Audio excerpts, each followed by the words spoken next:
नमस्कार। Public India के 9 संस्करण में आप सबका स्वागत है। आज हम लोग चर्चा करेंगे डिजिटल पर्सनल डेटा प्रोटेक्शन पर।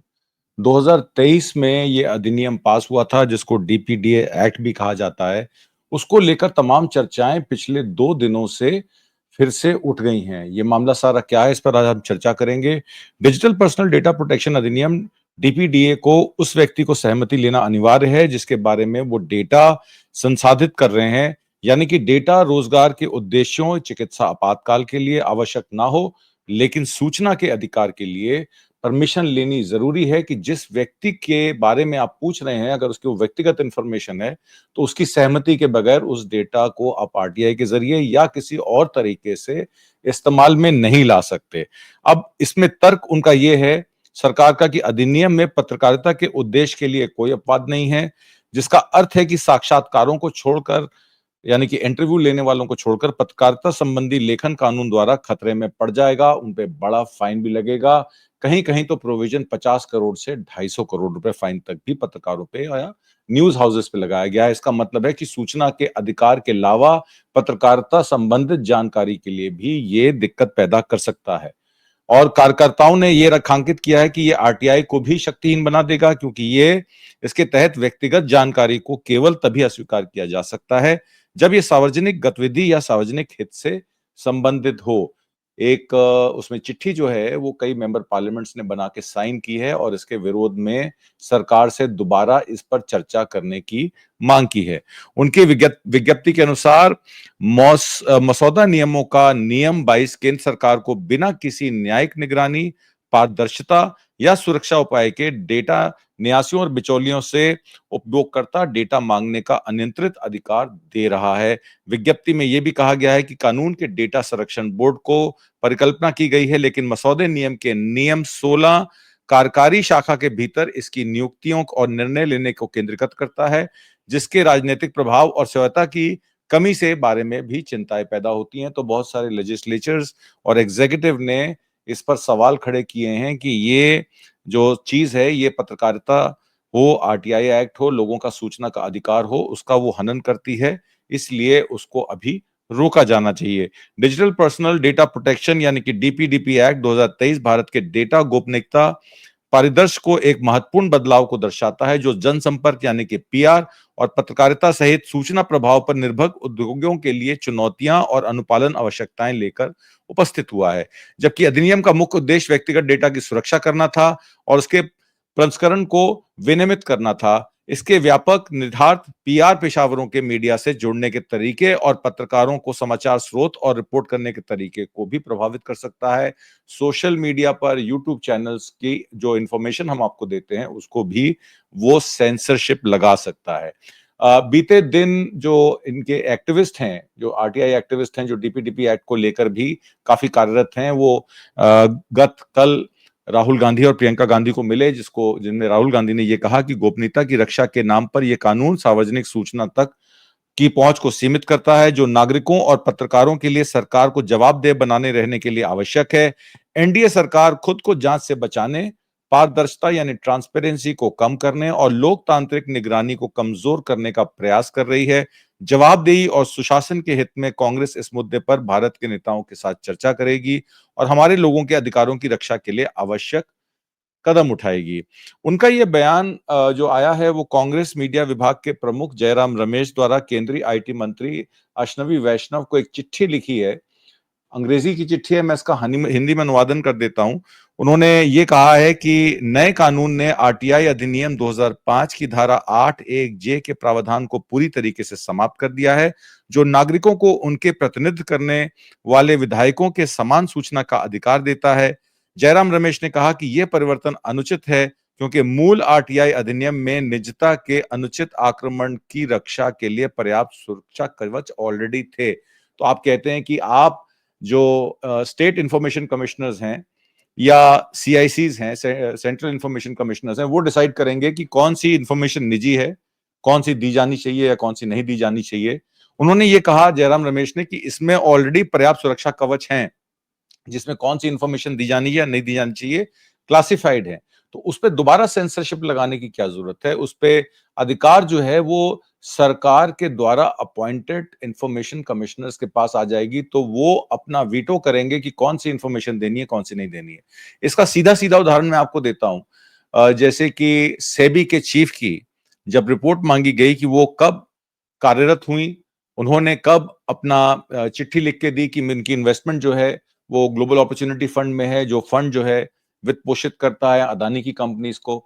उनसे जब आरटीआई के जरिए ये पूछा गया कि बताइए कि आपने अपने आप को कब रिक्यूज किया था, ये सारी इंफॉर्मेशन सेबी में देके, तो सिर्फ ये इंफॉर्मेशन मिनिस्ट्री ऑफ फाइनेंस से मिली कि उनकी अपॉइंटमेंट कब हुई थी, और बाकी इंफॉर्मेशन पे उन्होंने कहा कि वो कंसर्न्ड पार्टी नहीं है, इसलिए वो इंफॉर्मेशन नहीं मिल सकती। इस तरीके से बहुत सारी जांच एजेंसियां, सेबी, ईडी का कार्य, जिस जिस तरीके से ईडी काम करती है, बहुत सारी चीजों में वो आरटीआई के दायरे से बाहर है। और बहुत सारी इंफॉर्मेशन अपॉइंटमेंट्स की, जजेस की अपॉइंटमेंट्स की अगर बात करें तो कोलेजियम के थ्रू आरटीआई से कवर नहीं होती है। एग्जीक्यूटिव और लेजिस्लेचर की बहुत सारी अपॉइंटमेंट्स जो हैं वो आरटीआई के कार्य क्षेत्र से बाहर हैं। और बहुत सारी इंफॉर्मेशन, जैसे आपने कॉर्पोरेट का कितना लोन माफ किया, किस व्यक्ति का कितना लोन माफ हुआ, इलेक्टोरल बॉन्ड में आपने कितने लोगों से पैसे लिए, ये तो उजागर हो गया, पर कितने लोगों को पैसे लौटाने थे उसके बारे में भी आरटीआई होनी चाहिए थी, कोई जानकारी नहीं है।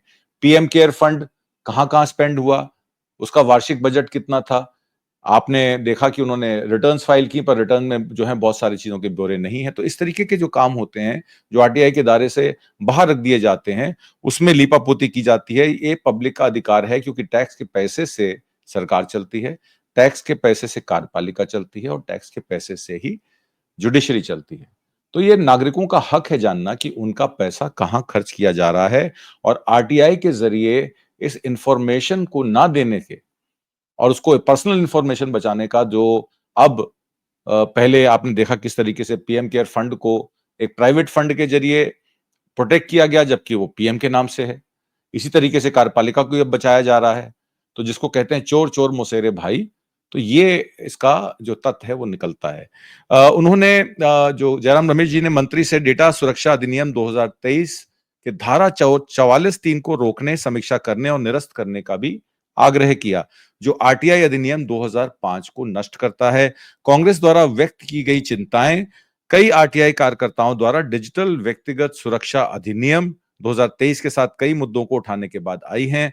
डेटा सुरक्षा अधिनियम 2023 सूचना के अधिकार और इंटरनेट स्वतंत्रता से निपटने वाले संगठनों के एक समूह ने अधिनियम की एक धारा के खिलाफ अभियान चलाया, जिसके बारे में उन्होंने कहा कि सूचना के अधिकार अधिनियम धारा 81(j) में संशोधन करके बिना सहमति के व्यक्तिगत जानकारी के प्रकटीकरण पर पूर्व प्रतिबंध लगाया गया है। तो ये जो है ये मेन कंटेंशन है। ऐसा कुछ जो सूचना के अधिकार और पत्रकारिता संबंधी रिपोर्टिंग को खतरे में डालेगा, और गलत काम करने वाले अधिकारियों की पहचान को किसी भी गलत काम से बचाकर उन्हें सशक्त भी बनाएगा।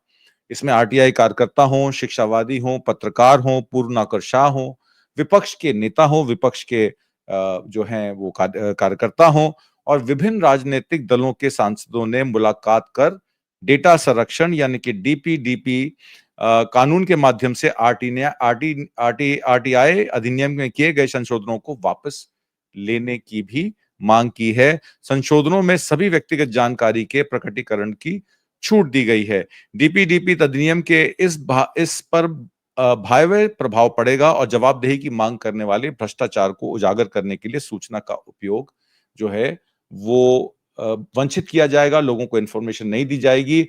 और ये एक बहुत खतरनाक मामला है देश की डेमोक्रेसी के लिए। आपने देखा जब इलेक्टोरल रोल्स की लिस्ट कहा गया कि हरियाणा में 17 लाख वोट बढ़ाए गए और चुनाव को प्रभावी किया गया, और उसी हिसाब से लोकसभा और विधानसभा चुनाव में महाराष्ट्र में भी ये कहा गया कि वोटरों की संख्या बढ़ाई गई, इलेक्टोरल रोल बढ़ाए गए। और फिर वेस्ट बंगाल में ममता बनर्जी ने भी आशंका जताई कि बड़े चुप्पी से, बड़े संयोजित तरीके से वोटर लिस्ट यहां भी टैंपर की जा रही है।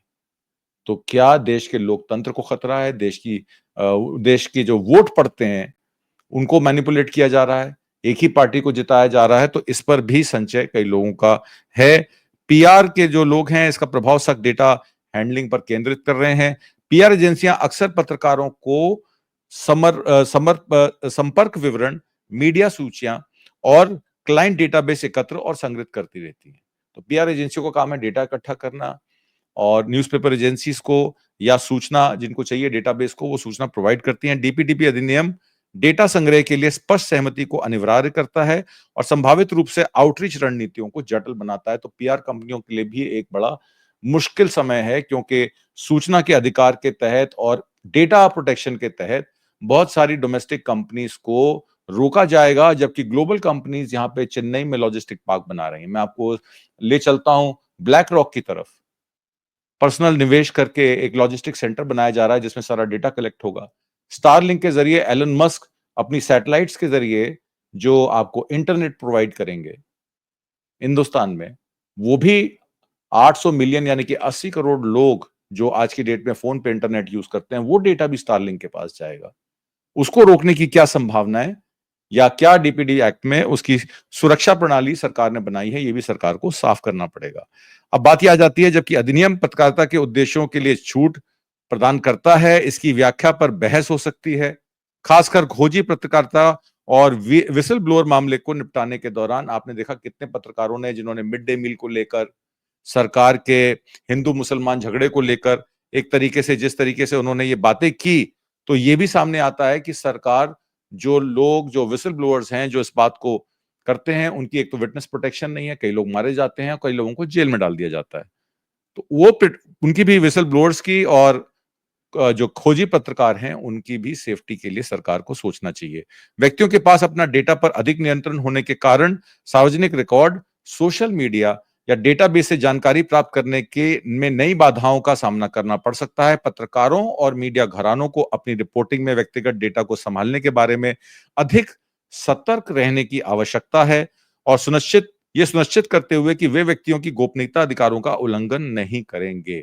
डीपीडीपीए एक्ट अधिनियम पीआर और पत्रकारिता उद्योग के लिए चुनौतियां और अक्सर दोनों प्रस्तुत करता है, जबकि ये नैतिक डेटा प्रथाओं को मजबूत करता है। ये संचार रणनीतियों और सूचना प्रसार के अधिक सतर्कता की भी मांग करता है। उद्योग के हितधारकों को अपने दर्शकों के साथ प्रभावी ढंग से जोड़े जाने के अनुपालन मापदंडों को अपनाकर आगे रखना चाहिए, ऐसा ministry of information and technology के आधिकारिक बयान से निकल के आया है। भारत में डिजिटल व्यक्तिगत डेटा संरक्षण अधिनियम डीपीडीपी एक्ट अधिनियम डेटा नासेसियों को महत्वपूर्ण प्रभाव डालेगा, क्योंकि इसमें व्यक्तिगत डेटा के प्रसंस्करण से पहले सहमति प्राप्त करना, सुरक्षा उपायों को लागू करना तथा डेटा उल्लंघनों को सूचना देना या गैर अनुपालन के लिए संभवतः दंड सहित कई दायित्व लागू करना भी शामिल है। डीपीडीपी अधिनियम डेटा फिडुशियरीज को भी किसी प्रकार से प्रभावित करता है। इसका अधिक विस्तृत विवरण हम आने वाले कार्यक्रम में देंगे। हम एक स्पेशल गेस्ट को लेके आएंगे।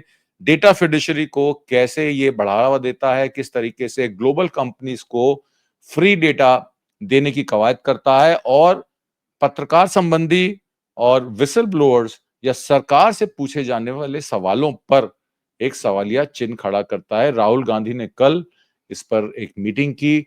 जो भी आरटीआई और डेटा अधिनियम के खिलाफ जो एजेंसीज हैं, जो प्रमुख लोग हैं, उनके साथ मिले, उनसे बात की, और उन्होंने इस पर चिंता जताई कि अगर ये हो जाएगा, अगर ये अधिनियम लागू हो जाएगा, तो इससे स्वतंत्र पत्रकारिता और सोशल मीडिया चैनल्स को भी बहुत सारा आघात लग सकता है। उम्मीद करता हूं आपको आज का कार्यक्रम पसंद आया होगा। हमें सपोर्ट करने के लिए कमेंट बॉक्स में जरूर लिख के भेजिए। हम आपके प्रतिबद्ध हैं सूचनाएं समय पर और सही सूचना पहुंचाने के लिए। बहुत बहुत नमस्कार। जय हिंद। शुक्रिया।